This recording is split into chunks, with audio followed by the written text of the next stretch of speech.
Hi guys! Welcome back to my YouTube channel. Good morning, good afternoon, good evening sa ating lahat. Saan man tayo sulok ng mundo, sana ay nasa mabuti tayong kalagayan at ligtas sa anuman masamang kapahamakan. At bago ang lahat, shoutout muna tayo dito sa mga kaibigan natin sa YouTube. Lalong-lalo na yung mga bagong subscriber. Shoutout sa inyong lahat.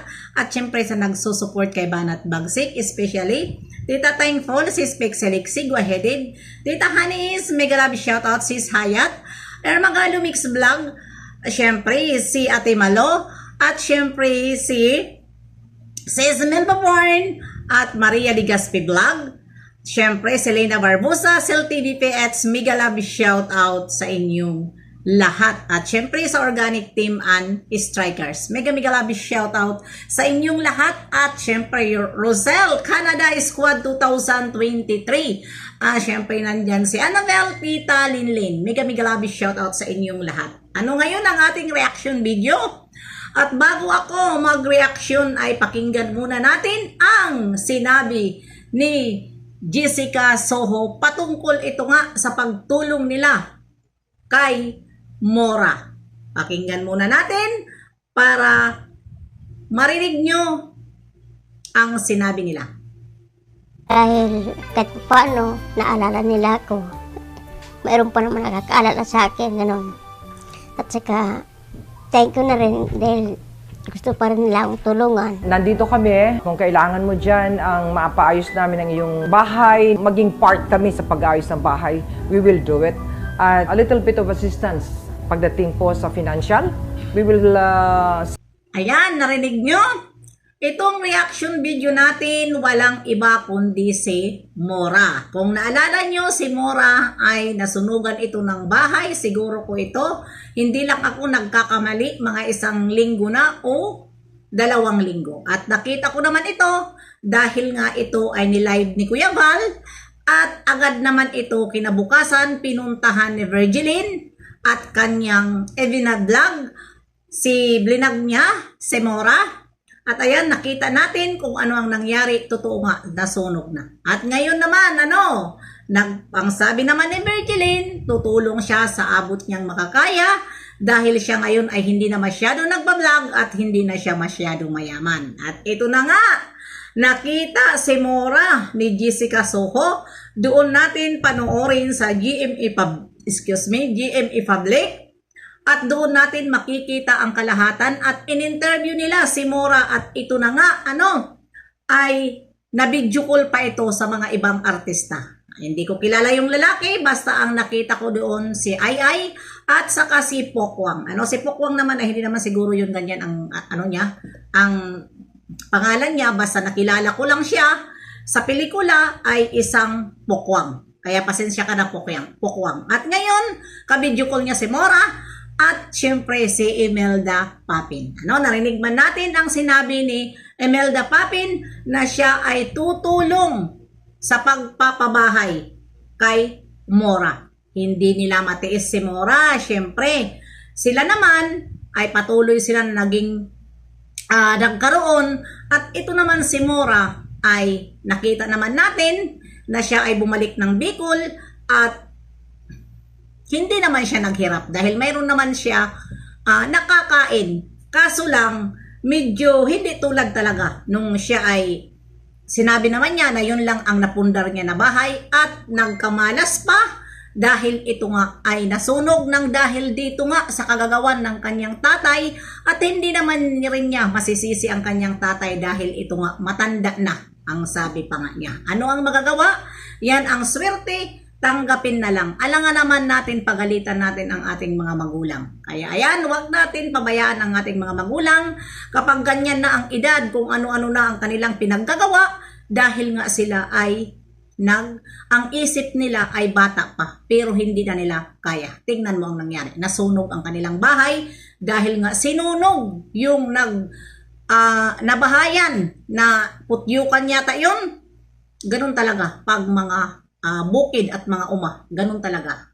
Babahayan ang ating bahay ng ganyan. Dahil mayroon din yan sa bahay namin doon sa umahan. Ayan na.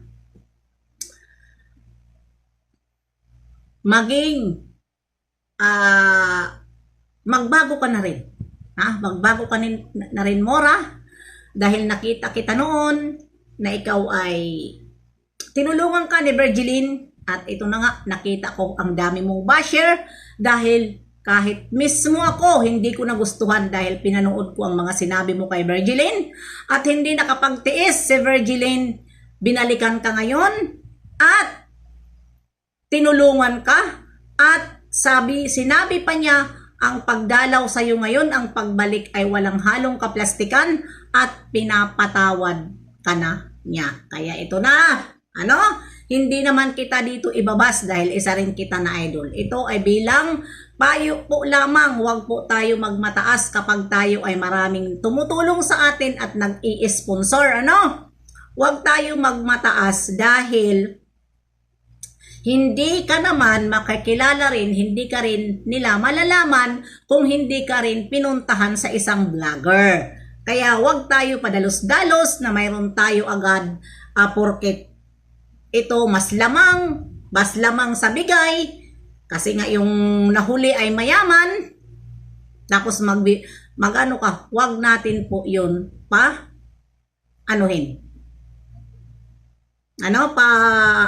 anuhin na mga ugali na ganun. Hindi ko lang mabigkas kasi alam nyo naman mahirap ako makaintindi sa Tagalog minsan. At ayun na nga, panoorin natin ito doon sa GMA Public. At doon natin makikita ang mga kausap doon ni Mora ay mga artista. At ayun naman, natuwa naman ako dahil nga ito nga mababahayan sila at pinuntahan naman sila doon ng mga tauhan ng GMA, mga kaibigan din at kilala si Mora at binigyan sila ng mga relief at mga sa kanila, mga foods na para sa kanila. At nung pinuntahan nila, doon na si Mora nakatira sa kanyang kapatid yata ito o tito o sino pa dyan na makamag-anak. Ang sabi ni Mora, unang sunog ng bahay nila ay hindi sila tumuloy sa sino man mga kawag-anak dahil nga may kasabihan sila na kapag nasunugan ka, huwag ka muna tumira sa kanino mang bahay, kundi doon ka matulog sa mga waiting shed o simbahan o ano pa man dyan, eskwelahan, doon ka muna matulog dahil nga kanya-kanya tayo mga pamanhiin. Ganun talaga. Ako rin naman ay sumusunod din naman ako sa mga pamanhiin. Kaya, yun lang ang masasabi ko rin sa iyo, Mora. Pasalamat ka at ngayon ay nakita ka ni Jessica Soho at marami din ang tutulong sa iyo. Abangan natin ang pagpabahay ni Imelda Papin kay Mora. At ikaw na, Mora, magpagaling ka na rin. Kasi kita ko na ikaw ay hindi ka healthy. Yung paa mo masakit na, yung tiyan mo ay lumalaki at parang tumataba ka na mataba ka pero ang mga paa mo ay lumiliit, yun ang hindi healthy. Kapag ang tiyan natin malaki at maliit ang ating paa, hindi yan healthy. Kaya magpagamot ka sa abot mong makakaya, huwag mong pabayaan ang iyong sarili. Kaya kung mayroon kang nararamdaman, pumunta na sa malapit na mga health center para matulungan tayo sa ating mga government, na magpagamot dahil ang sakit kapag acute na wala na sa ating mangyayari. Kaya ayun lang ang masasabi ko. Salamat sa lahat ng mga nagmamahal kay Mora at ito nga si Mora ay mag-uumpisa na naman. At huwag ka na rin dyan para kung ano pa ang iuutos mo sa tatay mo dahil ang mga ganyang edad ay mga pasaway na talaga. Bye-bye! See you next live and upload. God bless sa ating lahat. Mama!